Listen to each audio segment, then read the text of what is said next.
I feel sad for that me because, again, when I say yoga saved my life, I literally mean it, literally, right? Yeah. And it's sad to see the person I was before knowing yoga. Welcome to the Yoga Den. Are you a stressed out cog in the corporate wheel? Do you find yourself asking, what am I doing and why am I doing it? Then the Yoga Den is the place for you. I'm your host, Ryan Spence, aka the Big Law Dropout, writer, yoga teacher, and your guide on the path to well-being through yoga. Yoga helped me find my purpose, change my mindset, and my life. And in this podcast, I'll share how to live a life of intention, not reaction. Each week, I'll be talking to a variety of guests, uncovering pearls of wisdom to help you figure out if where you're heading is where you really want to go. I won't find your purpose for you, but I'll help you plan the route. So sit back and grab a drink. I've been expecting you. Welcome to episode 3 of the Yoga Den podcast. This week's guest is what's known as a yogipreneur, which, if you've never heard the term before, and I hadn't until recently, is someone who's both a yogi and an entrepreneur. Funny that. Sheranne Wong is a yoga teacher and founder of corporate wellness business, the Locomotive Co. Now living back in her native Singapore, in a previous life, Sheranne was a high-powered corporate headhunter in Hong Kong. Having found yoga following a serious back injury while living in LA, Sheranne turned to yoga to help her through the stresses of corporate life in Hong Kong. Leaving the corporate life behind, Sheranne followed her calling and headed to India to gain her yoga teaching certification at the Himalayan Institute. Drawing on her own experiences of being a fast-spinning cog in a corporate wheel, Sheranne saw the need for corporate employees to have access to wellness solutions within the workplace. And this led to the creation of the Locomotive Co, which provides a sustainable and holistic approach to workplace wellness. In this wide-ranging interview, Sheranne and I discuss many things, including how yoga saved her life, why just doing it and figuring it out as you go along is the best policy, and why her yoga retreat, which I attended, did not have a mandatory vegan menu. So grab your headphones, grab a drink, and let's do this. Okay, hey, Sheranne, welcome to the Yoga Den. How you doing? Good, thank you. Thanks for having me. No problem. Good to have you on the show. So to kick off, I want to start with 2 things, which I haven't told you before. Okay. So for the benefit of the listeners, we first met when you came to teach yoga at the old law firm I was at. That's right, actually. and then I went on to one of the retreats that the company you run, the Locomotive Co, ran in Bali. Yeah. And actually, it was at that retreat where the seeds were sown for starting my own yoga and wellness business. No way. Yeah, so we, just sitting there, the setting was great, sort of being immersed in yoga was great. And then I don't know if you remember, but we had a bit of a chat after lunch one of the days, talking about your background and stuff. So I have you to sort of partly thank for all that's going on right now. That's actually so sweet. I'm so glad to hear that. No problem. And then the second thing is that, yes, so when I first had the idea of doing the podcast, you're actually one of the first names on the list for that reason. Your corporate background to yoga teacher and now your focus on corporate wellness, all just really chimed with me and it kind of had an influence on kind of what I want to do now. So with that, let's start by talking about your corporate journey. Like, where did you begin in the corporate world? Yeah, so that's a funny one, right? I never ever thought of myself being in the corporate world. I used to be in fashion. That's what I went to school for in LA. Okay. And I was working in a fashion magazine briefly in Singapore. And it was a random kind of trip to Hong Kong where, I didn't really want to be in Singapore at that time. And I was just like, right, I'm going to pack up and move to Hong Kong and look for a job then. Not knowing what I was really looking for and where that's going to take me. And I just started reaching out to people and kind of fell into headhunting. So I was in executive search within the fashion world. And that was kind of it. So I was fully immersed into that whole world of recruitment, living in Hong Kong for 2 years. And it was great. I I liked it. I wouldn't say I loved it.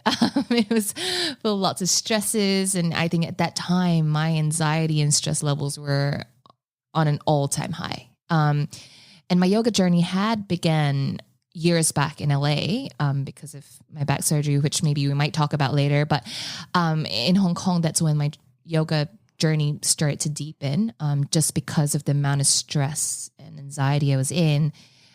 I just felt like I needed yoga. Yes, a common theme. I think a lot of people come to yoga to release stress. And although obviously if you stay long enough, there's so much more to it than that. That's definitely seems to be the gateway for many people. Absolutely. Okay, so you had 2 years in Hong Kong in the corporate world. But prior to that, you said you were in LA, and you mentioned your back surgery, which I had read about a little bit, but what happened there, and then how did that then start your yoga journey? Yeah, so I mean, even this is a long one. Even up till today, I'm still kind of like, working on the trauma that happened to not just the body, but even mentally. So what happened was, before I had moved to LA, I had a fall. It was just a really unfortunate fall where I fell off the cart in an airport. It was just silly. I was sitting on it. A friend was pushing me. She decided to let it go. I fell straight down on my bum. My spine shifted. And it was bad. I knew something bad really happened, but I was still able to get up and walk. And I went to the hospital the next day. But it was just a very general doctor. And he was like, no, I think you're going to be fine. Just do a bit of physiotherapy, whatever. I actually went for almost a year without surgery because everyone was like, you're still young. You shouldn't be going for a surgery, especially with your back. But it got to the point where my legs started bruising. I couldn't sit or stand for more than 5 minutes without feeling any sort of pain. Wow. So I went to see a specialist, and that was when he was just like, you need surgery like right now because you were almost paralyzed. And you were so lucky, but you need to get surgery like right now. So that was that. And this was right before I had to move to LA. So I had to push everything back, obviously to get the surgery and just recover from it. And the moment the doctor was like, right, you can get on a plane. I was on the next flight out to LA, but I never had a post-op recovery. I never saw a therapist. I had a few physiotherapy sessions, but that was it. Then I was in LA where it was this whole new world. I was in school. And it was almost like I disassociated myself from whatever that happened. And so I never really dealt with it. And not knowing that with the back injury came a lot of issues mentally. So I dealt with depression and anxiety after, but I always thought that was a completely separate thing. And to the point where, again, I think I disassociated from my body a lot. So, 10, 11 years later till today, like I'm still dealing with pain. And that was something I knew that it was going to happen. I do live in pain, chronic pain, but just working on the trauma and working on coming back into my body again and dealing with the stress, anxiety, knowing that it definitely has, some sort of relation one way or another. It's still something that I'm working on today. So but that injury kind of kicked off my yoga journey because I didn't know what else to do. I couldn't go to the gym. I couldn't do much. And to be fair, in hindsight, I don't think yoga was the best thing for me physically after, such a traumatic injury. But that was my first ever yoga class was a studio right next to, my apartment in downtown LA. So, wow. Yeah. And what was that for the yoga class? What type of yoga was it? I want to say it was even a vinyasa class. It was a hot yoga class. Okay. And because that studio was called Yoga and Spinning. And it was just super intense. And I used to play competitive netball. I used to go to the gym all the time. I used to run a lot. So I was super active. I remember fucking hating the class. I was just like, get me the fuck out of here. It's so slow. It's so boring. I don't want to deal with this. I'm sweating balls. And I'm just like, I hate this. So my first yoga class, absolutely hated it. And, to everyone who's listening, like I hear you, I feel you. If you're starting yoga and you're like, oh my God, get me out of this. I know how that feels like. It's normal. It's okay. It'll get better. I know it's hilarious, isn't it? Because for so many people, yoga teachers and sort of experienced practitioners, they hated their first class. Oh, yeah. It's like, well, why did you go back? But it's like this. There was this something torture. about it. Yeah, there's some. Maybe we're all masochists, I don't know, but there's something about it, and I think that's the little magic. That's a spark that has been ignited, right? And sometimes it takes a long time. It takes years to get to the point of maybe the mental benefits of it or the spirituality of it. But I think just taking that first step, it can ignite something in you. And yeah, you just keep going back, even though the first class was basically torture. And I think that's why, and you mentioned there in terms of taking time to get to the sort of the mental and the spiritual side of it. Yeah. But actually, if you can go to do something, hate it, and keep going back, you're already building up that consistency, Absolutely. that discipline, that resilience right there, which 100%. Is an amazing sort of tool that you don't even necessarily realize you're doing. Yeah. But sort of take it a few years down the line and you've got your regular practice, and it's like that's where it started. That's exactly. what began. Yeah, 100%. Cool. So Hong Kong, you were there for 2 years in this executive search role.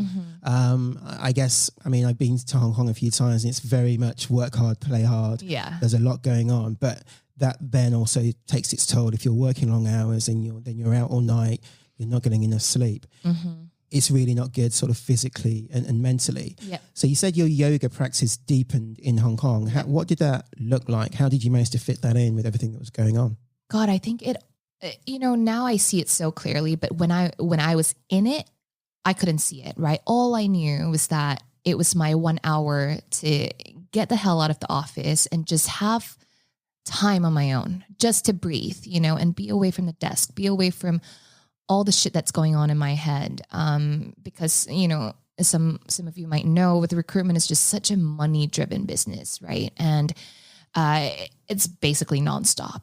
And I think I didn't realize how much stress I was under until I realized I wasn't, obviously I wasn't sleeping well. I was terrified to wake up. I remember waking up in the morning, dreading the day. And I was just like, I'm terrified of what today is going to bring. And that's scary.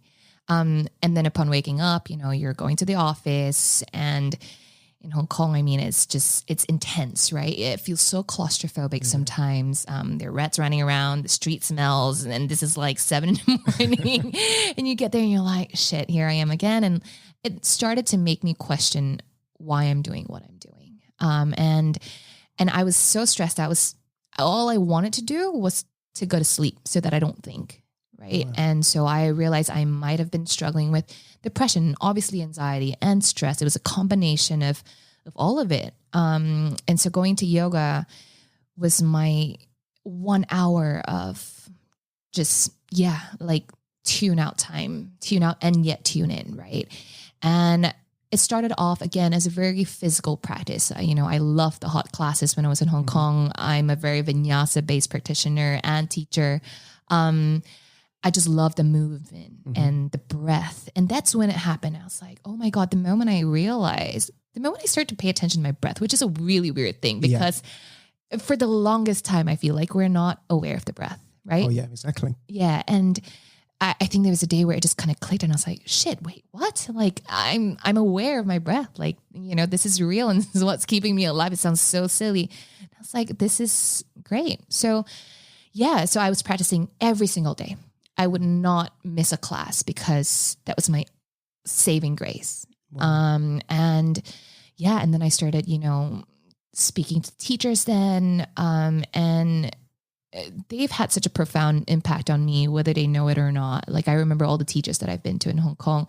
There are times where, I've just only seen them in passing or have a brief hi and bye, but they've impacted my life so greatly. And that weaved the path into me teaching. I've never thought I was going to end up teaching ever, but here I am.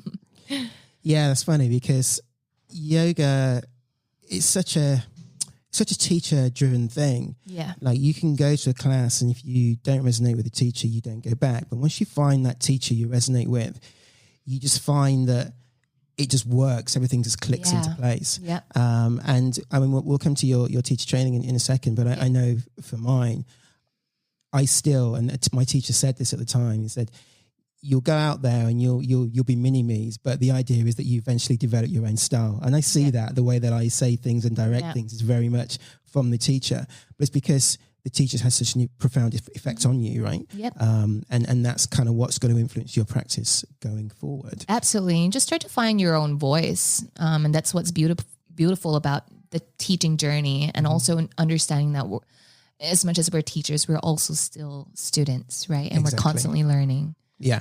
Yeah. We never perfect. It's always a practice, a practice. So at what point did you decide you wanted to teach? So this is when I kind of realized that Hong Kong wasn't it for me anymore. I got offered another role in recruitment and it just didn't feel right. I was like, do I want to take up a job where I'm not excited about? And Hong Kong, the magic kind of wore off, I think. After 2 years of living there, I was like, right, I don't think I'm going to settle down here. What's next? And at that point, I wanted to move to Sydney. And I was talking to my teacher then, Tanya Barton, and I was like, I might move to Sydney, or either that, or I'll move back to Singapore and open a studio, because opening a studio is that easy, right? Every yoga teacher everywhere. Exactly. And I was like, okay, I'm just going to go back to Singapore and not knowing what the market's like, just open a fucking studio. That didn't happen, obviously. And Tanya was like, hey, why don't you go do your teacher training? That never once crossed my mind at that point. Just because I felt like, as a student, you're like, oh, I need to be able to do all of this stuff before I can be a teacher. And that's can't do a handstand. Exactly. My leg behind my head. Yeah. Exactly. And I was like, oh, I can't. I mean, I still can't do a handstand. So. Me neither. Yeah, and it's fine. And that's not what yoga is all about, right? So she was the one that was like, no, it doesn't matter. I think you're ready. You should go look into it. And I was like, okay, well, let me just go look into it. At that point, I had nothing holding me back in Hong Kong, Singapore, or in Sydney. I was like, I'm just going to do a bunch of research. But I knew that I wanted to go to India. Okay. I wanted to go to the root and origin of where yoga stemmed from. Mm-hmm. So I did a bunch of research, and, Tanya gave me a few tips and whatever to choose the right course. And she goes, you'll actually just know it. You'll keep coming back to that teacher. You'll keep coming back to this course. Something in you will show you the way, right? So I did a bunch of research and all that stuff. And I finally found the course that I ended up going to, and it was at the Himalayan Yoga Institute in Kulu Valley. And it was life-changing. It sounds so cliche, and I think everybody who's done a yoga teacher training course, it is life-changing, and it's incredible. And for me, that was a pivotal moment where, my whole perspective on life and what we really need or want is just different. I was living in an ashram for a month, and every day you're waking up at 5 a.m, doing your satsang, your meditation, your chanting, and then going out throughout the day with obviously your practice and your theories and whatnot. And to be honest, even at that time, I didn't know if I wanted to teach. Mm-hmm. I just knew that I wanted to dig deeper. Yeah. I wanted to go deeper and figure this whole yoga thing out, And then along the way, I just realized, no, this is it. I think a part of me was like, how do I bring this forward? Mm-hmm. How do I now show people how yoga and meditation has literally saved my life? I was depressed and anxious, and being terrified to wake up, and that changed. And so I think when I just realized what I wanted to do, what my purpose was to try and bring this forward to help others through the practice of yoga and meditation, that's when it clicked. And I was like, I need to teach. I have to, and I don't know where it's going to be, but that's what I have to do. So that was it. That, that kicked off the teaching journey. And, I think everyone after a teacher training, you're like, okay, well, what now? What's next? So then I had already booked my flight to Australia. I went to Sydney. Actually, that's when I went to home yoga, and that's when I met Blair. Oh, okay. Yeah. And we actually had a chat because I was looking for a mentor then. And I was like, maybe you could be my mentor or whatever. But I left shortly after because it didn't feel right. Sydney just didn't feel right for me, you know, coming from the ashram in Kulu Valley and then moving to Sydney. Big switch, yeah. Exactly. I was like, it just didn't feel right. So I kind of just took that time to visit different studios. And yeah, I actually did an interview with Home Yoga, but then they weren't sponsoring visas, obviously, for yoga teachers. And then Christmas 2016 came around, and that was when I just realized, you know, maybe I should just go back to Singapore and figure out this whole business stuff, not having a plan. And I wasn't going to open a studio, but I was like, I'll go back to Singapore and figure it out. And that's when the birth of Locomotive happened. Wow. So I'm going to come to Locomotive, but one thing that you said I want to go back to, because I think it's really important, is you said yoga changed your life. Yeah. And it's funny, I've heard that phrase a number of times. Yeah. And I've said it myself. And when I was recording the intro for the podcast, I say it in there, and I did sort of think, but are people going to think that's too dramatic? Yeah. But it's true. Yeah. And so it's interesting that you say that as well, that transformation of going through the training. But even before the training, it just kind of really changes your whole mindset, the whole in Hong Kong saying that it's all about more money. It's all about getting more. Yep. And you get sucked in along on that. You know, I mean, it's like a train you just ride along at. But once you discover yoga, you realize that actually, no, that's not what life's about. And that's not what I want my life to be about. Exactly. And I think sometimes these shifts are so small and organic that in the moment you don't actually see it. It's actually hard to tell, you know, it's hard to tell which specific moment you realize it's not about the money. It's not about all this external stuff. Even thinking about it now, it's hard to point out just one moment, because I think it was an ongoing journey that created this shift. So yeah, I think, I don't know, I've met a lot of students and who get frustrated with their journey. They get very anxious. They get impatient. You're like, especially with the asanas, right? The physical part of it. You're like, oh, I can't get into this. Why? And it gets very frustrating. But these are all part of the journey as well. Exactly, These are all the learning lessons, you know, and teaching you how to be patient with yourself, being kind to yourself. And so I think that's where it's so beautiful. Sometimes I think about the yoga journey and I get very emotional because I'm like, holy shit, I can't imagine my life without it. Yeah. It would have been a catastrophe. Oh, I can definitely relate to that. Yes. Yeah. Okay. So how long after getting a certification in India did you teach? When was your first class? And what was it like? What was it like that first time stepping into a room as a yoga teacher? Oh, God.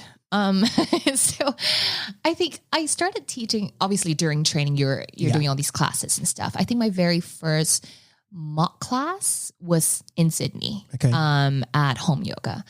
It was terrifying. And I think mock classes till today scares the shit out of me, right? It's worse than a proper class. Yeah.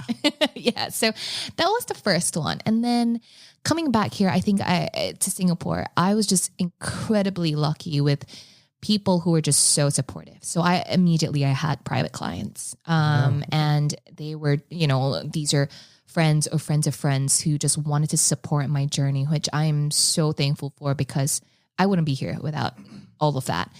So I had private sessions, and then I had a friend who was a yoga teacher. He was in banking. At that time, he wanted to start his own business as well. He was teaching at Yoga Lab here in Singapore. And he was like, hey, you know, I know the owners, maybe I can put you in touch. So I started to teach at Yoga Lab, actually very briefly before at a smaller studio called Yoga Instinct, who's ran by Brandon. But yeah, I mean, those mock classes, it's scary. And it's nerve-wracking. But I think the moment you get through with it, you're like, okay, well, that wasn't too bad. And the first live class, I think you're just a bunch of nerves, right? And you're like, right, okay, all these practitioners are super advanced and whatever, and this is my first class. I don't know what they're going to think of me. So that whole like self-doubt and whatever else comes into play, and you just got to roll with it and do your best. And that's all you can do. And be as human as you can, right? Yeah. I think that's what people relate to. Even if you fuck it up, you fuck up sequence or whatever, like just roll with it, laugh and say, well, I don't know, I messed it up or I'm hungover or something. And then the students they're going to be okay. Yeah. And yeah, like I learn so much from my students every single day, every single class I take something away. So, you know, there's still days where I go into a studio and I'm like, yeah, I'm feeling a little bit off, or like, I'm not really sure about this. But you just gotta, again, own it and be as authentic as you can be. And I think students will know and students can sense it. And that's what it is. Yeah, that's so true. And it's funny because as you were talking through that, I could see the metaphor with anything. I mean, with me starting everything new now, it's very much that case of you just have to do it. And when you do it, you'll figure it out. Exactly. And you'll figure out what went well, what didn't go well. But if you don't start, it'll never happen. Exactly. And yeah, you mentioned Blair. I didn't know you knew Blair, funnily enough. Yeah. But obviously Blair taught me on my yoga teacher training. Yeah. And he was very clear that the teacher training was setting you up to teach, and he wanted you to go out and teach. It wasn't about the theory. All of that is important, but there is so much knowledge. You just have to kind of get out there, do it, and learn as you go. Yeah. And I think that encouragement has really helped. Definitely me, but other students who are on the course with me, because a lot of them are now out there just teaching wherever they can teach. Yeah. So yeah, anyone sort of listening out there, whatever you want to do, just go out and do it. Yeah. And figure it out. And you will make mistakes, but that's how you learn. You know what I mean? And you get better and you get better and you get better. Yeah, that's when the growth process happens. Oh, exactly. And the more you put yourself out there, yes, you're going to get rejected. You're going to fail or, you know, make mistakes. But it's better to do it and then learn from it than to just sit there wondering, what if I've done it? And I think the best way for teachers or people who are maybe, I don't know, you're listening and you're like, oh, there's something in you that tells you want to do a teacher training, or maybe you want to be a teacher, but you're unsure, just give it a go. And the more you put yourself out there, the more you're going to learn, and you won't regret it. No. Yeah. Well, that's the thing. You'll regret not doing it. You won't regret doing it. Yeah, right? exactly. So, well, yeah, whatever it is, just head on out. Yeah. So that brings us like nicely onto the Locomotive Co. Yeah. So your baby, your company. Yeah. So as I mentioned at the top of the show, I first came across you and the company when you came in to teach at our old law firm. Mm-hmm. And I think it's probably the first sort of corporate wellness business that I had encountered. Mm-hmm. Corporate wellness was this thing that's sort of thrown around by law firms and corporates. You know, I mean, I'll leave it to people who are listening to sort of decide whether or not they are really invested in your wellness. But I found it interesting, and I mean, I did most of the classes that you taught. But where did the idea come from? Was that from your time in Hong Kong, or was it related to that? Yeah, I think definitely the whole journey from the start, back injury, stress, anxiety, and that, you know, tripling when I was in Hong Kong, it all played a role into starting the company. I think a big thing for me was raising mental health awareness, and just because prior to my, you know, my injury with my back, I did go through bouts of depression, Mm-hmm. you know, even suicidal thoughts and things like that, Wow. which in hindsight, it's insane. I feel sad for that me, because again, when I say yoga saved my life, I literally mean it, literally, right? Yeah. And it's sad to see the person I was before knowing yoga. And the thing is, when I was going through that, I just felt like there wasn't a safe space, or I just didn't know much about stress or anxiety or depression. And it's just been an ongoing personal journey of going through that and knowing that there are people out there who deal with the same things or even worse. And, you know, I've heard so many stories throughout the years of people not making it, right? And it breaks my heart to hear that. And so for me, when I came back, I was like, okay, first of all, how do I just start teaching immediately? How do I create the most impact? Mm-hmm. And how do I raise mental health awareness through the journey of yoga and meditation? Because I've been through it and I know it works. Yeah. And so I didn't really, honestly, I didn't have a business plan. I mean, eventually I did, but it was kind of, okay, looking at what I wanted to bring to the community, and how I wanted to help people. I think a big thing for me and through my work right now is just to help people through what I know and creating that space where they can come and talk about whether it's pain or whatever that they're struggling with in their journeys, to create that environment. And I think with corporates, yes, just because I've been in Hong Kong and I see that people do need it. I see the struggles within the corporate industry.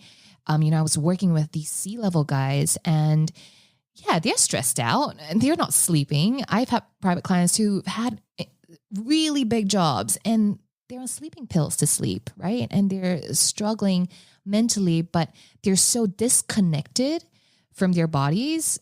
And it's not healthy. So I was like, okay, well, that's what I'm going to do. I want to bring yoga and meditation into the companies. So that was really it. And I think my headhunting experience has just made me kind of like a hustler in that sense where I just went up to companies and be like, hey, so do you guys want to do yoga classes? How did that go down?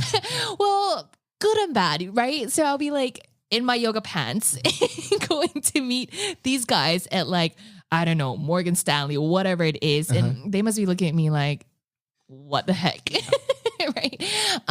So there were times going down that spiral of they obviously think that I don't know what I'm talking about or whatever. And, I've been through so many down times of, okay, well, maybe this isn't right. Or like, they obviously think that I'm just a yoga teacher and blah, blah, blah, whatever.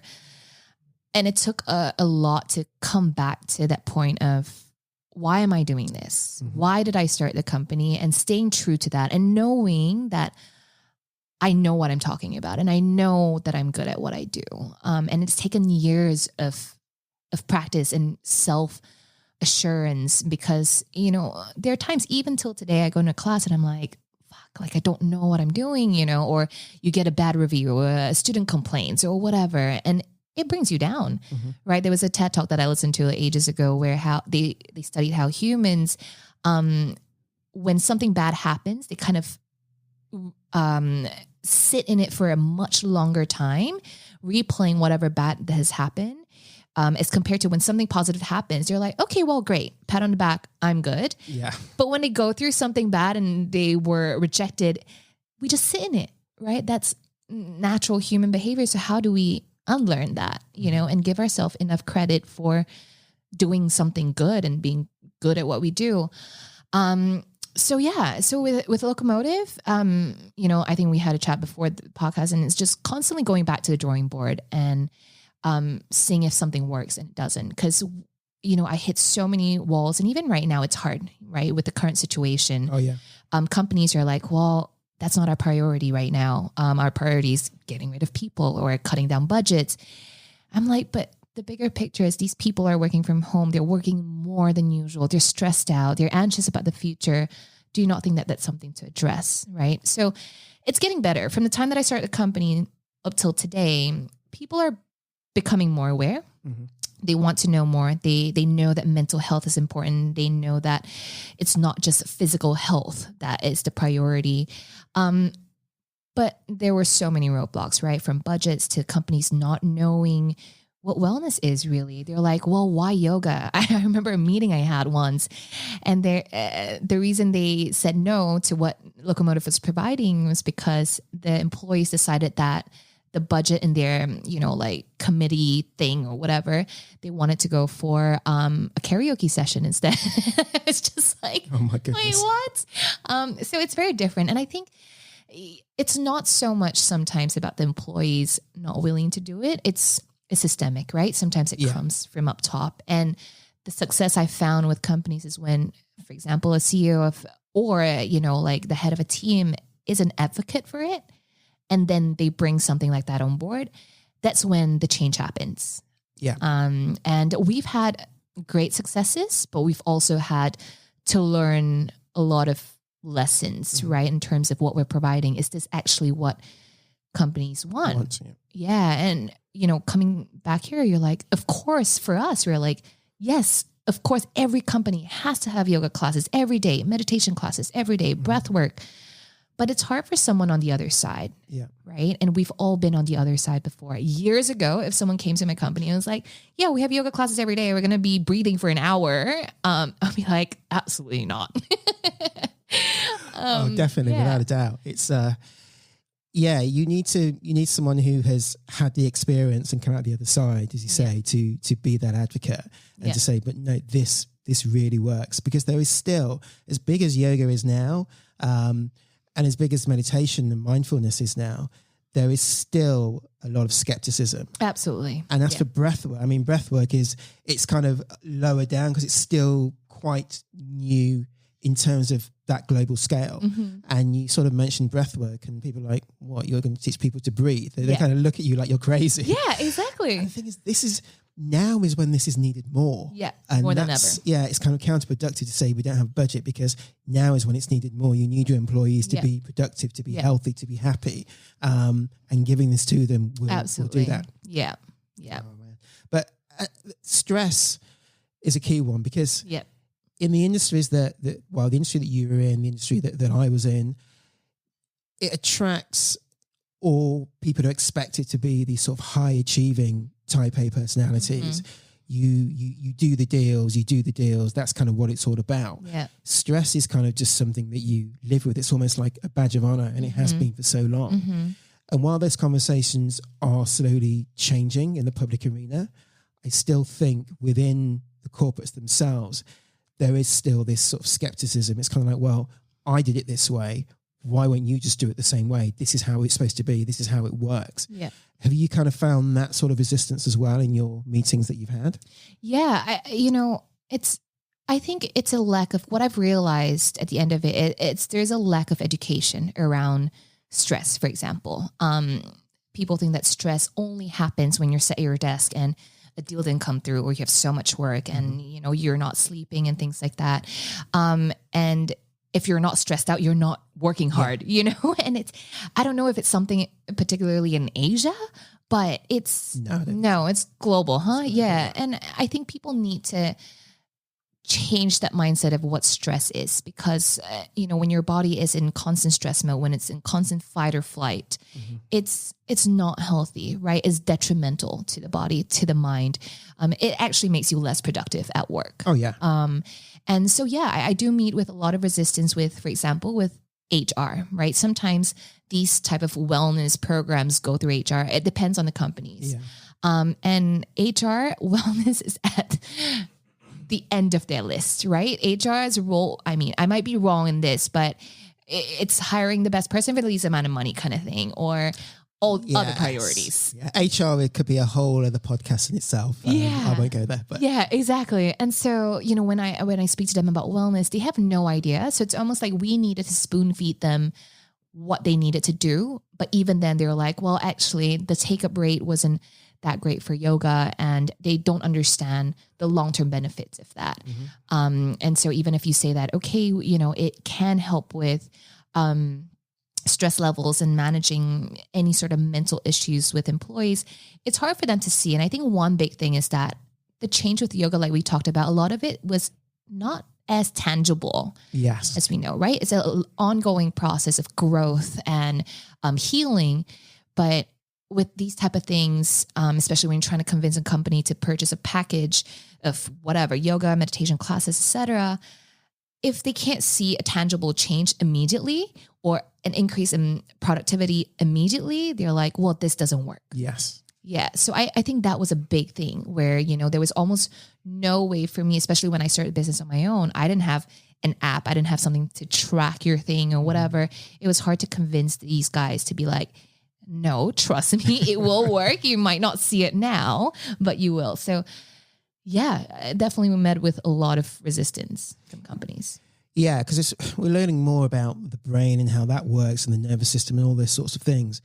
It's based in science. Yeah. But as you say, without that sort of, okay, if I pay you X amount of dollars, what's going to be my dollar return later? Yes. You can't measure it in that. You're measuring it in your employees. How do they feel? Exactly. How are they acting? Are they more productive? Are they happier? Because happier people, will be more productive. Yeah. People don't go to work to do a bad job generally, but people go to work and they may do a bad job because they haven't had enough sleep, they are stressed, they are overworked, they don't have a life outside the office. Yeah. And by giving them the tools to effectively take care of their own wellness, you know what I mean? It doesn't have to be that they're all going to leave and go off and be yoga teachers. Yeah, exactly. But it just means that they're going to, you said something earlier about being not being aware of your body.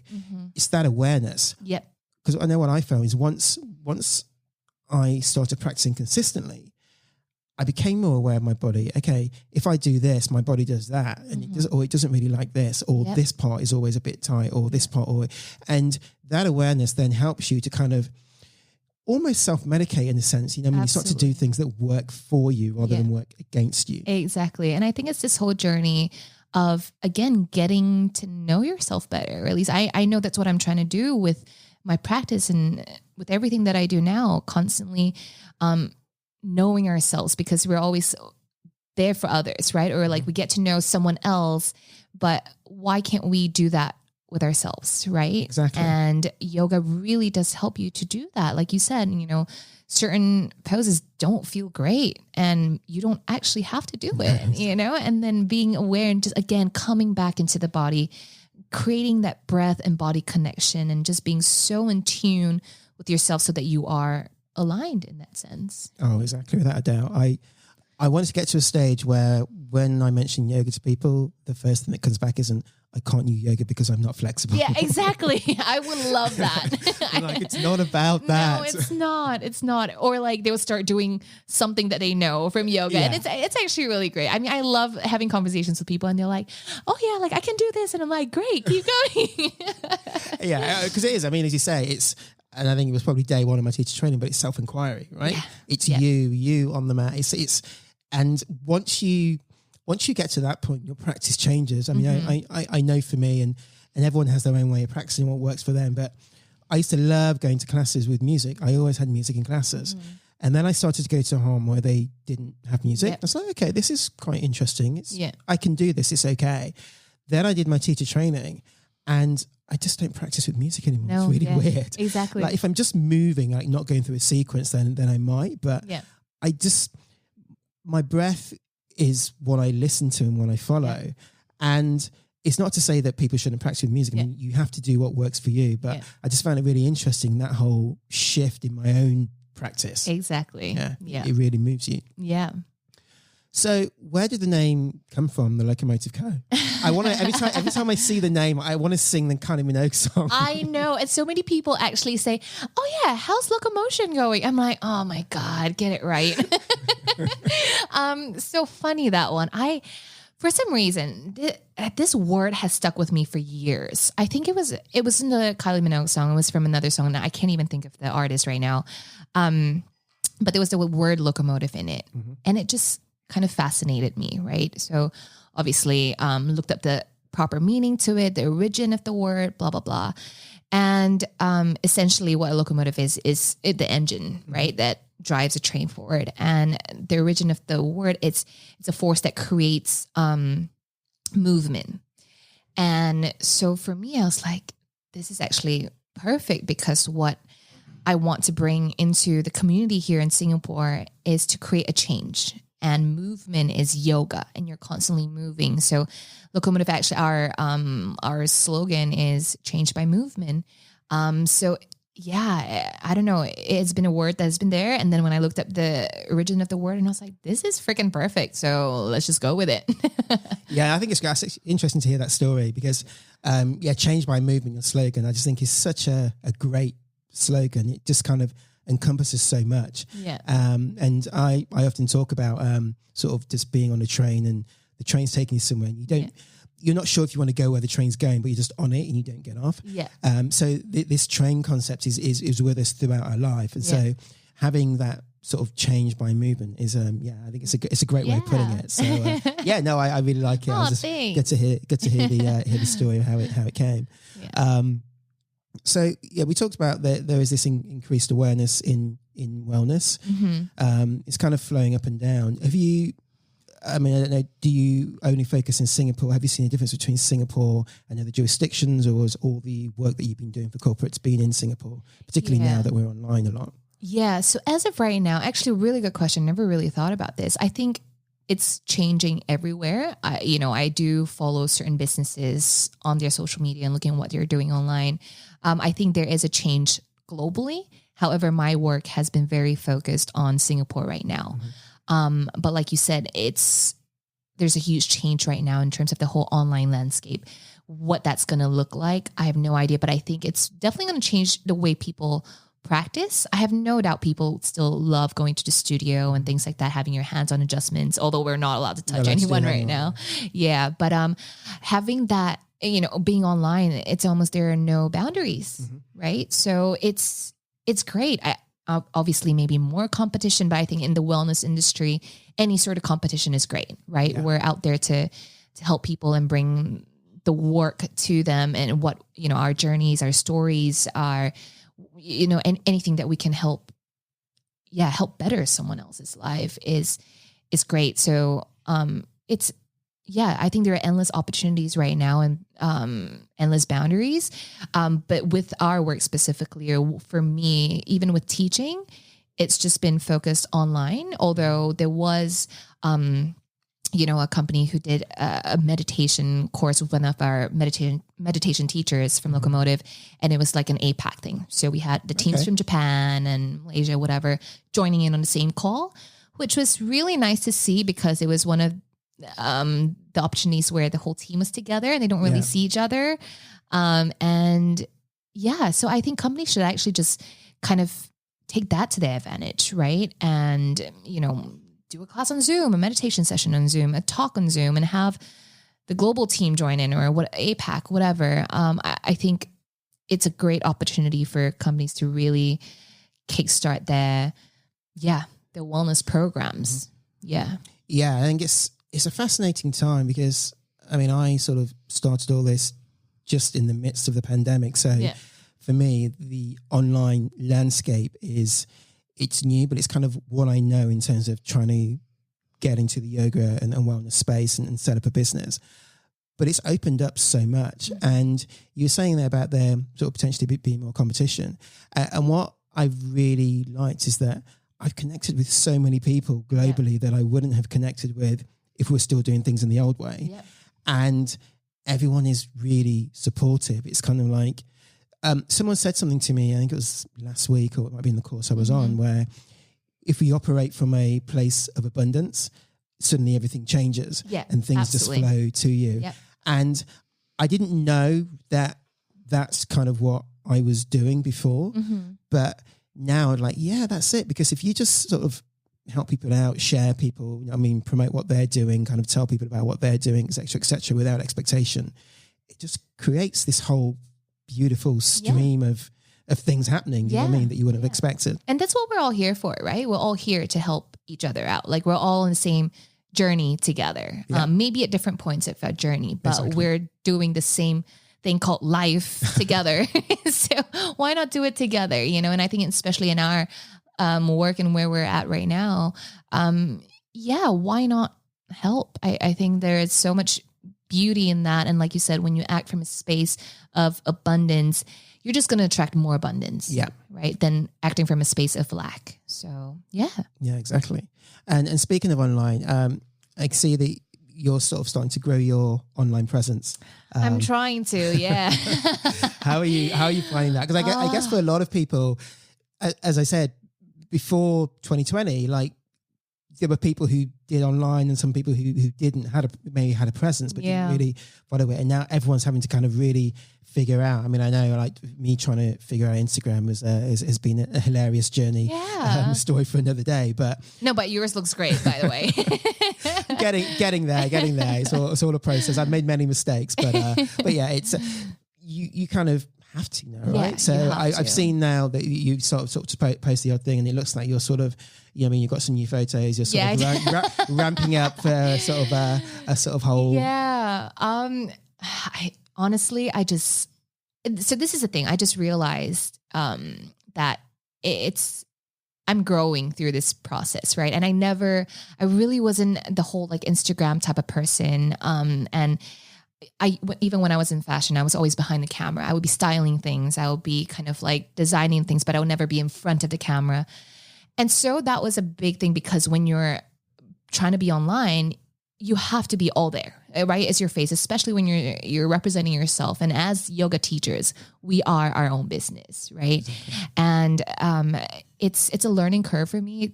I never enjoyed, posting photos and thinking of these captions. And it really never was my thing to be like a yoga influencer kind of thing, right? And right now, I think I'm still trying to figure out really what is the core message that I want to bring to people through my online presence, right? I know that I would always be teaching yoga. This is something I know I'll do forever. And I know that with my breathwork training, that's something also I want to start bringing to people. Taking people through breathwork journeys. But I think I'm slowly trying to piece together, like, what do I stand for? I want to create, again, still a space where we're creating mental health awareness, or creating a space where people feel like they can speak about these things. Or maybe pain. I've met a lot of students that struggle with pain, or all of a sudden they have an injury and they're debilitated by it, right? And it's so sad to see. And I've been through that and I know it. So I'm like, how do I now bring that message across where it's okay to feel pain? It's okay to be in pain, or there are days where you're in bed because you can't move, and not to let yourself feel guilty about that, right? So I think for me, as much as I'm trying to figure that out, I'm also going through my own journey into, what really is the message that I'm bringing across? Because I don't just want to post photos for the sake of posting photos, even though, yes, sometimes social media, that's what you have to do just to be present. But I think there's a deeper layer that I'm trying to get into. And sometimes I'm like, oh my God, Sheranne, are you just like overthinking all of this now? Just fucking post a photo already. And it's hard. So I think it's a fine balance. Online and technology has great benefits. And I think if you know how to use it right with integrity, it's going to bring you really far.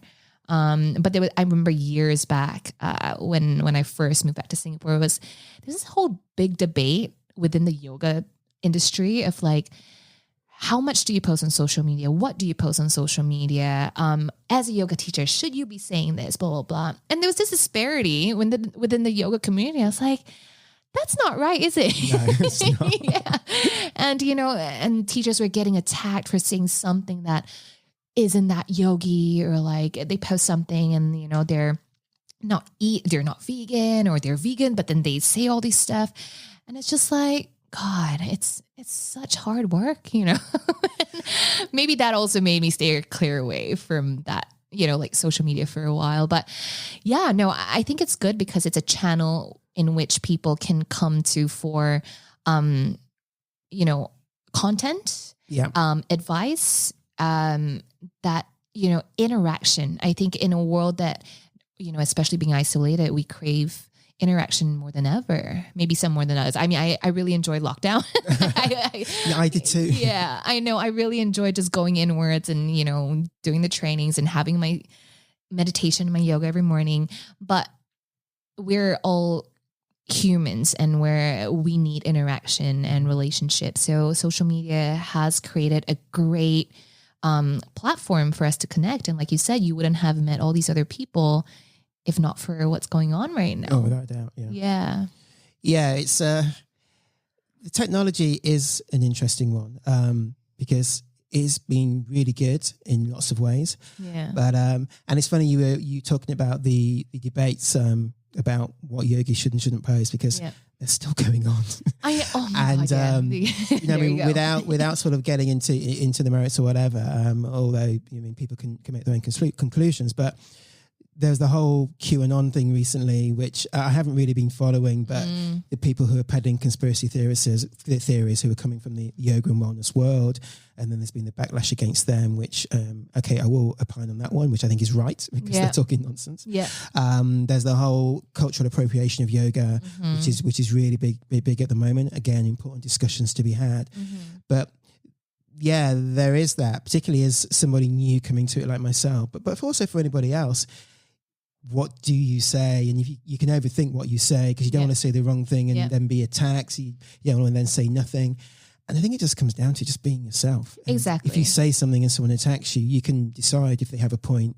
And if they do have a point, you can learn from that and move on. And if they don't, then, you're doing you, right? And again, it's a process of learning and growing. And then when someone attacks you or not, you question what's going on, right? And so one big thing that I'm working on right now is triggers, which is a whole different topic. But when I'm triggered by something, for example, it's just to ask why. Like, why are you going through that trigger? And it's always a lesson to be learned from within, right? And I think with the whole social media and online thing, or I think, I don't know, I'm also learning as I go, but like to try and be as authentic as you can. And you are going to make mistakes. We're never going to please everybody, right? Even as teachers, we go in to teach, not everyone's going to love that class, and you just learn from it. And I think one thing that I've realized recently for myself, the reason why I was, not putting myself out there as much as I should have been, or, even in the past doing videos and putting online, is because of that fear of rejection and being attacked, right? So I stood behind this wall and thinking that I'm safer behind all of this as compared to putting myself out there. And this is what I'm trying to unlearn now, to be more present. And if I make a mistake, if I say something that's wrong, or if people disagree with me, which will happen, then that's just something that I have to learn and hold my ground, right? As long as I'm being true to what I'm putting out there, I think that's what matters the most, and doing it with integrity. So yeah, and the unlearning thing is really interesting, because I don't know if you find the same thing coming from your corporate background, but definitely coming from a law background. You, as a lawyer, you're generally risk averse, and you generally err on the side of perfection. So you stress over every comma, every full stop. Do you know what I mean? You want to make sure what you send out is perfectly right, and you kind of go over it and over and over and over it. And actually, I had to unlearn that to be able to do what I'm doing now, because there is no real playbook for what I'm doing now, because everyone does things in their own way. And that's the beauty of it. But it's also something which takes some time to get used to. Yeah. And if you can get over that hurdle, then you can then start to sort of move along and sort of learn. I think that's when you can be your most authentic self. Exactly. Yeah. Exactly. Yeah, without doubt. So let's move on to what we can't do at the moment, the retreat. Oh gosh, the retreat. Yeah. So I went on that retreat October, I think it was 2019, over in Bali, which was amazing. Completely different part of Bali to what I'd been to before. Yeah, and it was really well put together, a really good program.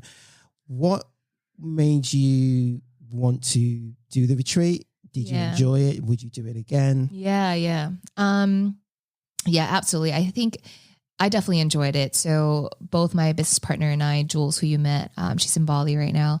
I think it was just something that we've always wanted to do, to kind of like give people a space where they can unwind and just, let loose, especially, in Singapore, and you're working hard, as you know yourself, just to create a space of, like unwinding and at the same time learning about yoga. And I think a goal for us with that particular retreat was to get to the roots of yoga, not just the asanas, but really a little bit more behind it, the philosophy of yoga, what actually it stands for, right? Yoga is a way of life. It's not just a physical practice.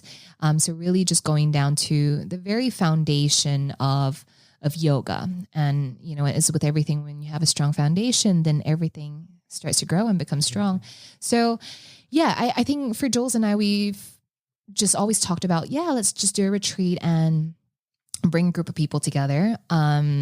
And at that time, the end goal was always to create corporate retreats. So to just bring teams to a space and do your team bondings and blah, blah. And that was actually our first retreat, where it was just kind of more B2C, right? We're just getting people, whoever that wanted to come. Bali was kind of a no-brainer because Jules is from there, and it was great fun. I think both Jules and I learned so much about it.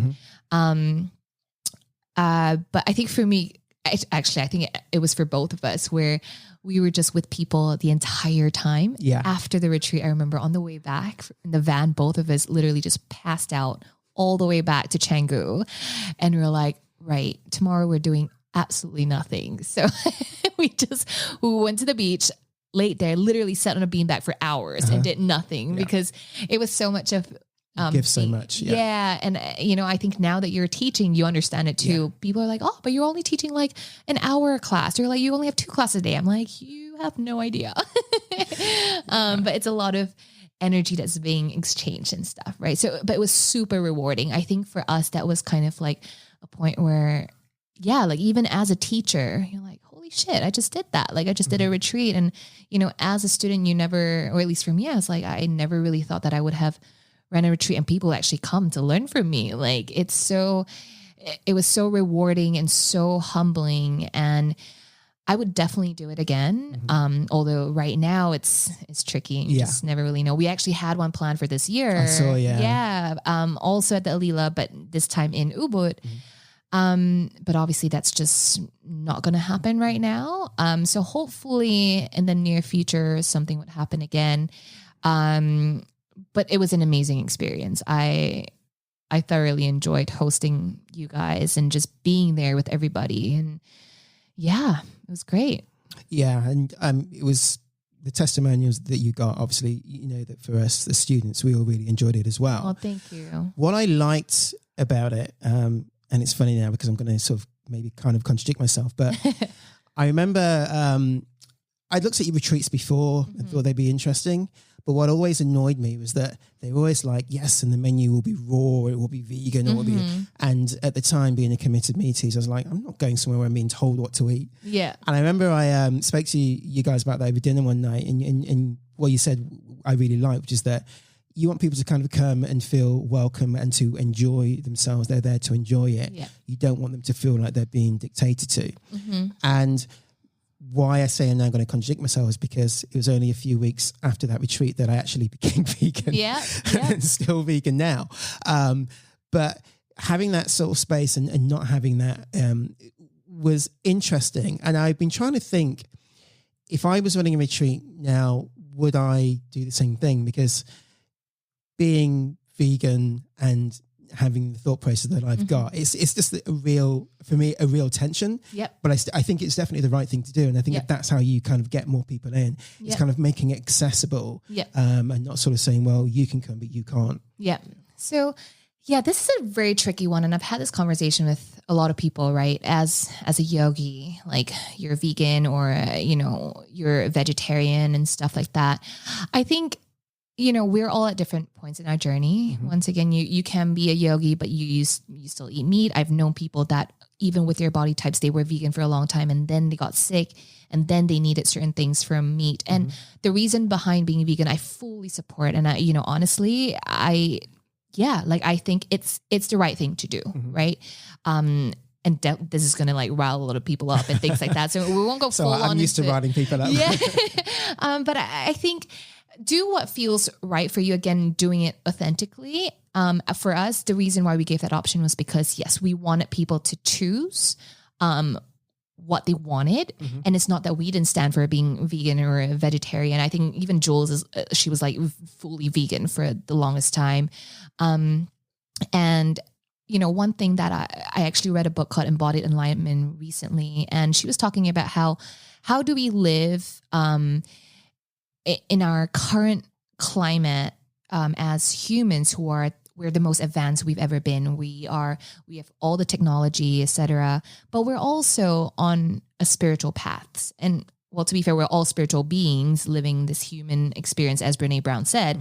But, with this book, what she said was that you can be vegan, you can eat meat or whatever. It's a conscious choice, but make it a conscious choice and know the reason why you're doing it.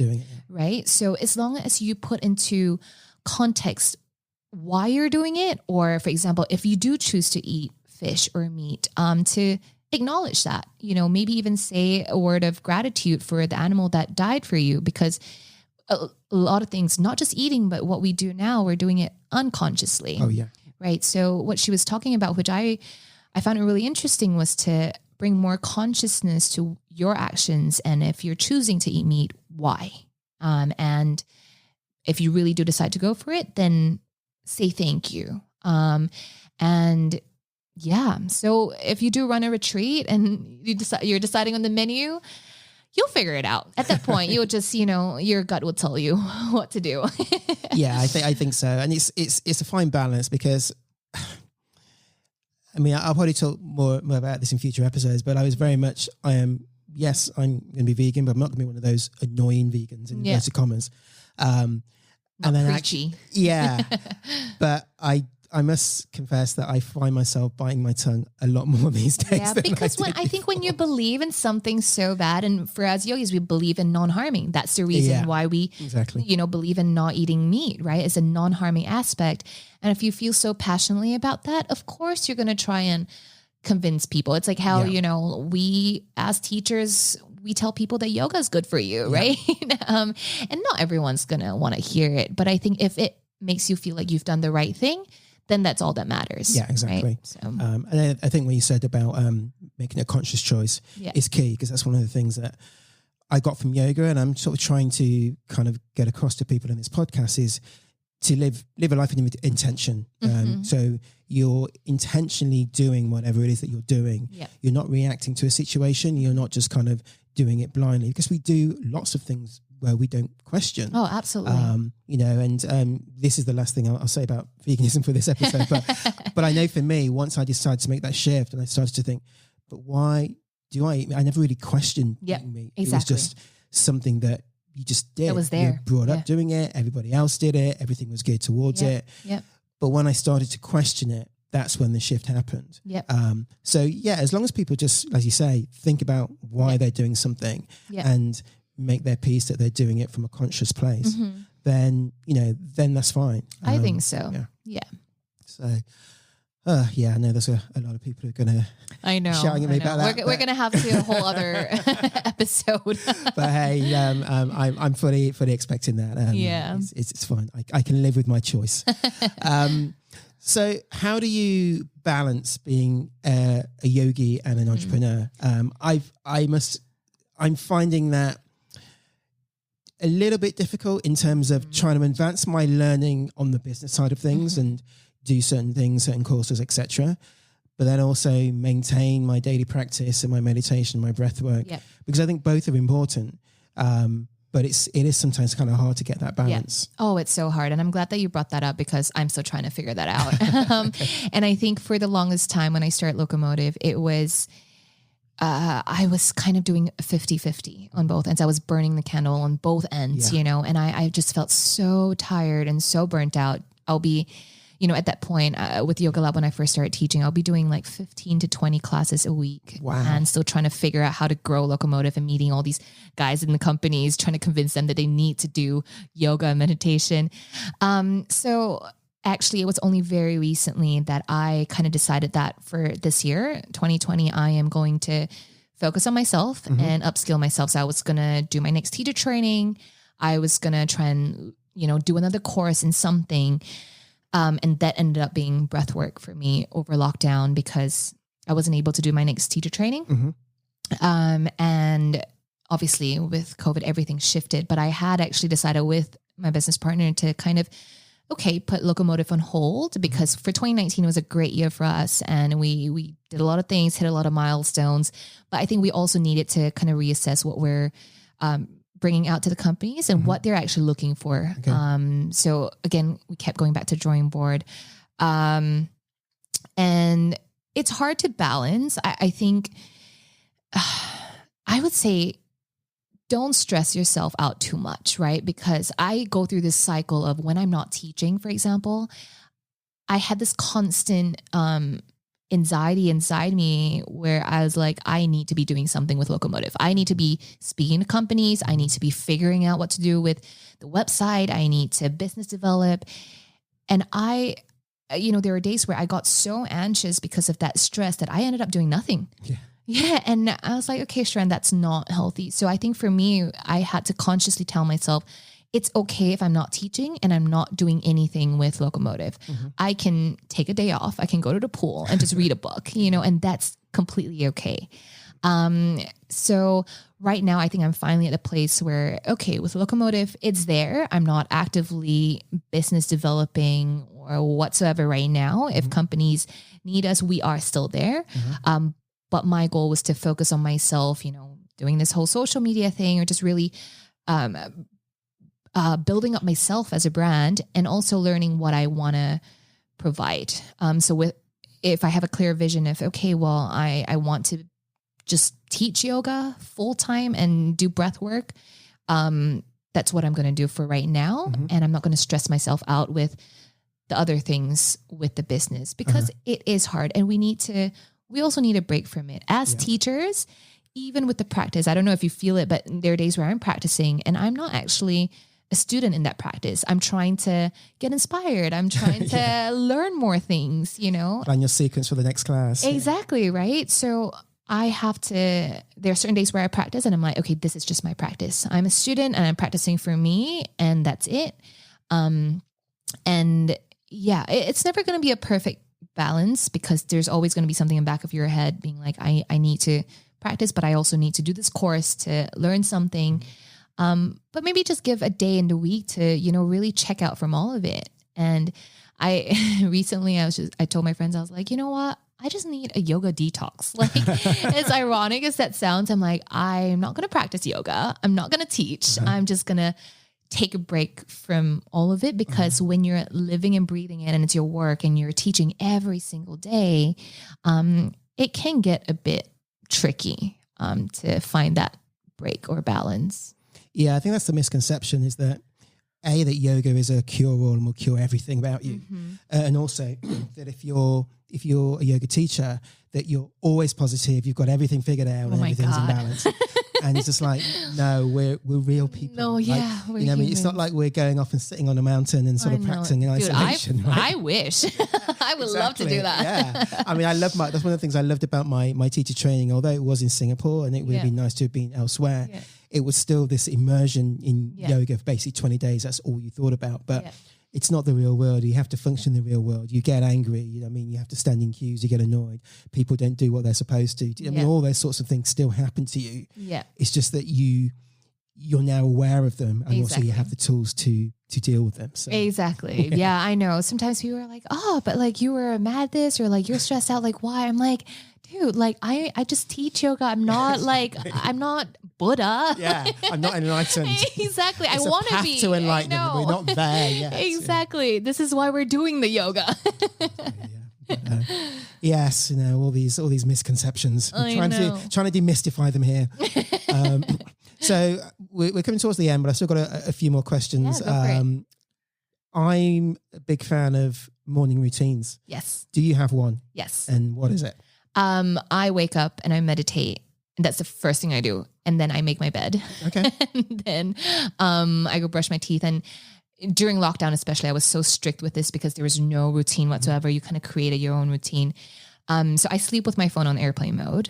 And in the morning, I'll wake up, I'll meditate first thing, make my bed, brush my teeth, not turn on my phone. I'll read a book or journal, even if it's just reading a page, just to kind of like get in tune with myself. And if actually during lockdown, I would meditate and then I'll practice.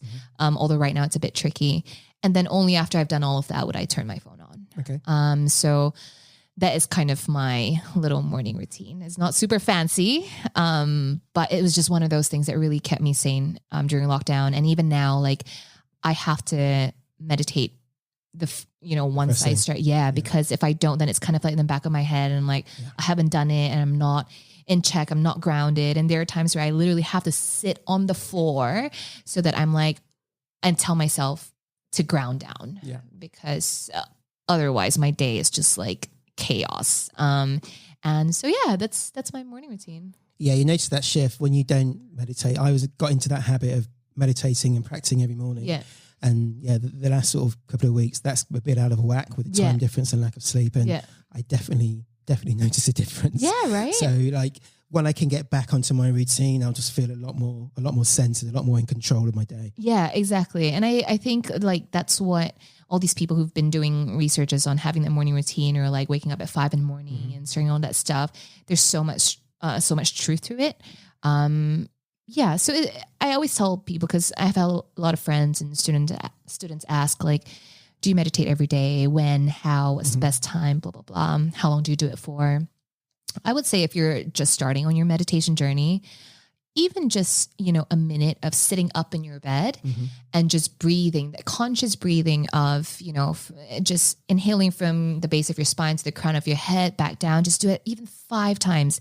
That in itself is already meditation. And that's going to help you tap into your body, into your breath, and you're going to be more conscious throughout your day. So exactly. Yeah, if you're just starting out meditation, it's not this big giant thing where you can't do it. And people get so overwhelmed by the word meditation, but it's just as simple as tuning in. But I think that's where people find it hard too, because they don't want to be aware of what's going on inside sometimes, right? But yeah, just 5 deep breaths in the morning, the moment you wake up, it will make a tremendous difference. And I think that's why breath work is important and is going to be quite popular, because meditation, as you say, it's like with the yoga, everyone says, I'm not flexible enough. Meditation, everyone says, oh, I have too much going on in my mind. I can't sit still. But with breath work, everybody breathes, right? Yeah. Everybody has to breathe. Yeah. So it's probably a slightly easier thing for them to get to. Yeah. And then if they can start to increase the length that they focus on that breath for, then hopefully that will they'll fall into sort of meditation without realizing that they're doing it. Exactly. But they'll be getting those benefits of just that sort of focus, that stillness, that not always being on the go. Yeah. And I think, with, you're not flexible and you can't do yoga, but that's why we do the yoga. Exactly. To become flexible, or that's why we do the meditation, to calm our crazy minds down. Yeah. But again, it's a process. It is an ongoing journey. There are days where meditation feels super easy or yoga feels great. But there are days where I remember times where I was just crying on the mat because I was in so much pain, or you just felt like you weren't there, or meditation was so hard, your mind's just crazy. But someone was saying that, if you find that you're really stressed out, or you don't have 5 minutes for meditation, then you need an hour for meditation, right? Yeah, which is so true. So cool. What events do you have planned for the future, if anything? I know we're still sort of kind of in a lockdown. Yeah. To be honest, not much. I think what I'm really excited for is to just get my offline breathwork training done. So I've completed the online training. I need to do the in-person intensive before I'm properly certified to, host journeys. That might be the first thing that I'll do once I finish the training, and to host a breathwork journey for people. Okay. Other than that, not many big events, just because, it's kind of unpredictable right now. Even with the retreat that we were planning for this year, we had to cancel that. And who knows what's going to happen right now. So nothing major. I would say just, I'm really excited about the breathwork training, and just being able to hold that space for people who need it. Yeah. Cool. And on the podcast, trying to direct people towards their purpose. Yeah. Have you found your purpose, do you think? And if so, what is that? I think I'm closer. So like I asked myself, it's a big $1 billion question, isn't it? It certainly is. Yeah. It's not an easy one. No. I would think so. I think I definitely do question it sometimes, but I've realized that it really is helping people kind of be on their journey in their own way, and helping people through yoga and meditation and breath work. Like I said, it's weird to say that I'm going to be doing something forever, because forever is like such a long time, but I know that teaching will always be a part of me. And I think that's what I'm here for, to share my journey, my story, and to help these guys wherever they're at through the practice of yoga. I think finding your purpose is such a big thing, because there are days where, I wake up and I'm like, fuck, maybe I'm not meant to be teaching yoga, right? And so I went to, this is going to be funny, right? So I went to see a tarot card reader, because I'm so yogi and all that. I went to see an astrologer, a tarot card reader, aura reader. Standard, you have to, right? Exactly, exactly. I mean, I don't know, all the horoscopes and things. I don't know fuck all about horoscopes, by the way. But anyway, my friend wanted to see a tarot card reader. I was like, yeah, sure, I'll go with you. And then I went to this reading. I'd never done it in my life. And so, when we're talking, and you basically ask questions based on the cards that you pull. And so I told the tarot card reader, I was like, yeah, I'm teaching yoga and this is what I do. And she goes, I don't feel like that's your purpose. I think you should be doing more. She's like, you're working too hard for your money. You should be. I sat there and I was like, what? And she goes, yeah, she literally said, you've been doing this for a couple of years now. You've had your fun. Maybe it's time to go back to work. Oh my goodness. It's like your parents talking to you. It's just like, oh my God, now you're going to make me question my entire life. And if you're a tarot card reader, you're telling me I'm not living my true purpose and I should be like, I don't know, whatever she said I should be. And I was like, no, this is where I was like, you know what? You're kind of full of shit. Yeah. I'll discard that and move on my life. Exactly. And I was like, no, I think I know what I'm doing and I think I'm here for a reason. And hey, maybe that will change. I don't know. Maybe I'll, just end up doing retreats or whatever. But I think yoga will always be a part of my work. Yeah. So that I would say is my purpose. Yeah. Cool. So, yeah. That's good. Good answer. And final question. As a corporate escapee like yourself, what 3 tips would you give to people like you were in that sort of environment who are trying to sort of figure out what to do, what they might do next? I think really to not just to trust yourself, but, take that leap of faith, right? Do it now, especially if there's this little voice inside you that's telling you, try something different, go for it. Because you know what? The corporates are always going to be there, right? If you decide that doing something different, or if it fails, if starting that little business of yours fails, or you realize that actually you don't want to teach, at least you've done it. You've gone through that process and journey and learn, and you will learn something from it. You can always go back, and I've had friends who are like, yeah, how did you do that? How did you take the risk? Blah, blah. And it's so easy. I think as humans, we always, it's easy to be in that comfortable space, right? I think also living in Singapore, it's so easy. And once you get stuck in that space, it's hard to take that risk to be in discomfort. But that's when the most growth happens, when you're uncomfortable, when you're shit broke, when you are questioning everything about your life, when you have almost no money in your bank account. That's when that's when you grow. That's when you try and figure out how to make something happen. And sometimes when things get so hard, you don't really have a choice but to figure it out, So I think for people who are trying to make a change, it's scary. It really is. But I think you got to surround yourself with the right people who give you that support system, who encourages you, who doesn't, question your worth based on this job. Surround yourself with people that support you.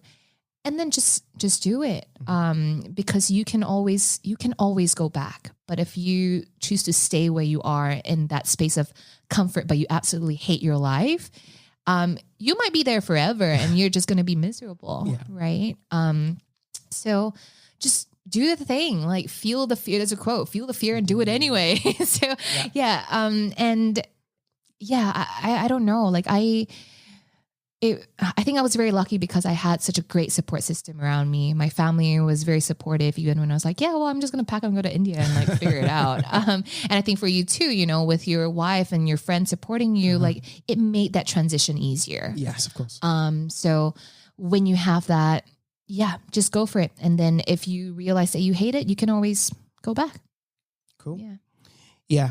Do it anyway. Do it now. It's definitely my mantra. I have it stuck there on my desk in front of me. Yeah, exactly. Because there's always those times where you're saying, well, I could do this, or I could. And it's like, well, no, just do it now. Yeah, what's the worst that could happen? Absolutely. Right? So cool. All right. Well, let's go to a few quickfire questions to end off. Okay. So let's start with practice. Okay. Led or self-led? Led. I love a led class. Just tell me what to do and I'll do it. I love both, but I'm going to go with led right now, especially because I haven't practiced in a studio for a really long time. I'm just like, I really miss that. So led. Yeah, no, I agree. I'm finding it hard to get into a studio with the restrictions. So I just really want to go to a class. I know. Myself. And I just want someone to adjust me right now. Tell me what to do. Okay. Hong Kong or Singapore? Oh, this is a hard one. Hong Kong. Oh, interesting. I don't know. There are pros and cons to both of them. Yeah. I love both. Yeah. Yeah. And I can't choose. It's a hard one. Okay. Yeah. Looking back with hindsight, what's the one piece of advice you would give to your corporate self?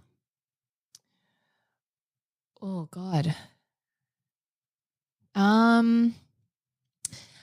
I think it would have just been to take things a little bit more lightly, or, just to take a breath and know that that's, even if a deal doesn't come through, even if I didn't place a person, like, who cares, right? Yeah. Like, we're still here, we're still living. Like, it's not that big of a deal. Like, things are not that big of a deal. No. That's what I would tell myself. As I used to say to myself in law, no one died. Yeah, exactly. Exactly. I didn't actually believe. I used to say it to try and convince myself. Yeah. I mean, my mindset now would be, yeah, of course not. No one died. But in that environment, it's a little bit different to convince yourself you're trying to. This is true. Yeah, this is true. Yeah. I mean, now, especially in the situation we're in right now, like, it puts things into perspective, oh, without right? a doubt. So I think then, like, no one died, and you're still here, and things are okay. Things will be okay. Okay. That's it. Yeah. Sounds good. Favorite yoga pose and why? I mean, everyone would say Shavasana, right? Yeah. Actually, my guest last week said Shavasana. Yeah. Everyone says that. Let me see. I would actually go with Shavasana. I'm going to go do a supported Shavasana where I have like a bolster under my legs and like my arms in the blocks and like blankets and things on me, more like a Iyengar Shavasana. Just because it feels really good on my lower back. Yeah. So that's probably it. Okay. Yeah. That's good. So in the class, music or no music? I do both. Okay. So with a vinyasa practice, I typically play music. But there are sessions where you just feel like no music is right, especially in a hatha practice where, people are newer and you really got to like talk about a certain posture and get into the nitty gritty of things. No music is best for me, but I don't mind both. I really am a music person, and I love sometimes flowing in a really dynamic vinyasa class to great music. Yeah. So both. Do you have a favorite playlist that you pick out? I actually kind of curate my own playlist. So I'll like put music together and that. So no particular one. I think it just kind of like, I go with how I feel. Yeah. Cool. What's your best or most worthwhile investment of the last 5 years? Over the last 5 years, what are we, 2020? Okay. I mean, this would be, my teacher training. It's almost like exactly the same thing. When I wrote that question, I was like, I think it would definitely have been that. Okay. Yeah. Yeah. Yeah. He's kind of, the fact that it just kind of completely changes your whole mindset in your life is It made my life so much simpler. Yeah. Exactly. Yeah. And are there any quotes you refer to often or you live your life by? I had one. I'm having a brain fart right now. This is tricky. Let me think. One thing that I really love was the Brene Brown one, where she said, we're all spiritual beings living this human experience. Well, okay. Because I think, especially when you're in this, kind of like in this industry of the wellness world, sometimes we get really hard on ourselves. Like you said, we're still humans, right? And we're trying to figure out the right thing to do and not do the wrong thing, blah, blah, blah. But we are spiritual beings, and everybody has that spirituality in them. A lot of people think that spirituality is this thing to attain or like a goal to reach, but we all have it in us, and we're just living this human experience where we make mistakes and we're just trying to figure shit out as we go. So I just really connected with that. And I think, another thing is, I don't know if this is a particular quote or anything, but just maybe it's feel the fear and do it anyway. Like, just take that chance and put yourself out there. I know it's hard. And even for me, like the whole social media thing, it's hard because I'm like, oh my God, this person is not going to like this photo, or like, I'm going to say the wrong things, or this content isn't right, or people are going to reject me. And these are all very real feelings that we feel, right? No one likes to get rejected. But I think it's just kind of leaning into these emotions and fear and just go with it, because do you really want to regret it? And I think, we're not here forever, right? But we don't question our mortality, you know? Yeah. But when you actually do, it's, like you're not here forever. So why not just make that change, or like the one little change in your life to better yourself maybe. And honestly, like you won't regret it. I think I would be the person who would rather say I tried it and I failed than I've never done it before because I was scared. So it's just literally like, just go out there and do it. Yeah. Yeah. Yeah. So true. I think as we were saying before we started, there are many people who won't do it. Mm-hmm. So if you can just take the step and actually try something, you've already won. And this is a case of figuring the rest out as you go along. So yeah. And sometimes it's baby steps. It doesn't have to be this drastic change. People think like, oh my God, I have to quit my job, drop everything and do this thing, go to a mountain and sit there for like a whole month.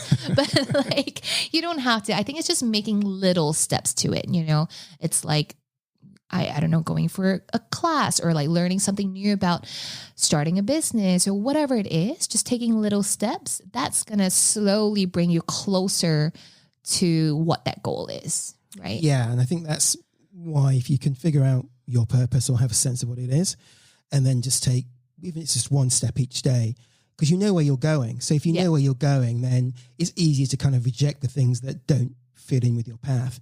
But if you don't know where you're going, like a lot of us don't, and I certainly didn't really, you'll kind of pick everything, you know, and you won't kind of think, well, this doesn't really fit in with my vision, so I won't do that. You'll just kind of, well, I'm kind of expected to do this, or it looks like the right thing to do here, or whatever. So having that clear vision is very important, and it'll take some time to get there. It does, but what we said, yoga, meditation, breathwork, all of those things are really good at kind of getting you to that point. Yeah. Like finding your purpose is a hard one. I think it took me years and years and years to figure that out. And I think I was lucky to kind of like fall into the path of yoga, and then it organically happened. But I was chatting to a friend recently too, you know, corporate job, works in shipping. And he's just like, I don't know what my purpose is. I'm earning all this money. I'm doing a great job, but whatever. But I just feel like I have no purpose. Yeah. And my advice at that time, I was just like, you know, it's a hard time for everyone right now, and you're questioning, and it's great. It's great that people are starting to question their purpose. But we're also creative beings. Everybody is a creative being. And when we don't harness that creativity, it becomes depression and anxiety. It doesn't just, you know, become stagnant. It actually goes the other way into depression and anxiety. So we need to harness that creative side of us. So I was like, well, just do something that you enjoy, whether it's picking up a new instrument or, you know, like going for boxing or whatever, something that takes you away from your work per se, right? But something that's creative, because when you start to tap again into that creative being in you, then things will start to unfold. And that's when maybe you get closer to understanding what that purpose is. But I would say, you know, don't stress out about also like trying to find it like right now. Like you said, it takes baby steps and it'll happen. Yeah. And as you say, being aware and questioning is the first steps. Exactly. Yeah. And to kind of bring us down from the heady heights of finding purpose. Yeah. Aloe or Lululemon? Lululemon. I think I've lived in Lululemon for the whole of lockdown. I know. And it's just like, it's not so much about the brand itself, but it feels good. Yeah. And it works. Like I'm in it every day. It doesn't smell. My first pair has lasted me since day one that I started teaching, and I still wear it today. So Lululemon. Okay. And finally, what would be your dream retreat destination? Oh, this is a really hard one. I don't know. I'm going to say somewhere in South America, just because I really want to go to South America, but I have no idea where yet. Okay. What about you? I haven't been to South America either, so that'll be that will be on the list. Maybe one day we can do a retreat together. A retreat, I'd be up for that. Yeah, I'll hold you that. I'd love to do that. Yeah. But, I mean, Bali's always great. Bali's always great. One of the casualties of lockdown for me was I was supposed to spend a month in Bali in June, and which I was really looking forward to, and that didn't happen. So, Bali's always a winner. But South America would be good. So we'll keep in touch on that point. Yes, exactly. Well, thanks. That's been a fantastic conversation. Thank you. Really happy to have got you on. Thanks so much. And as I said, having you as one of the first people on my list has definitely proven to be the right decision. So thank you.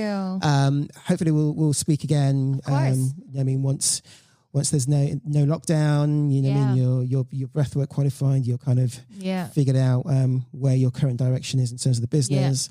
I'm still hoping to try and take one of your classes at some point. So figure that out. Do it. Thanks again. Thank you for having me. Yeah, have a good day. Thank you so much. You too. Thanks, Sheranne. Alrighty. Pearls of wisdom being dropped there by Sheranne on the Yoga Den podcast. I'd love to know what resonated with you. Drop me a line on Instagram at the Yoga Den _podcast and at Ryan Spence Yoga. Let me know what you'll be implementing in your own life going forward. As always, if you like the show, hit subscribe. Give us a 5-star review on Apple Podcasts.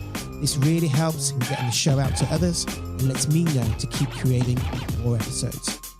Pleased to say we got our first 5-star review last week. Thank you to whoever sent that in, and we look forward to receiving many more.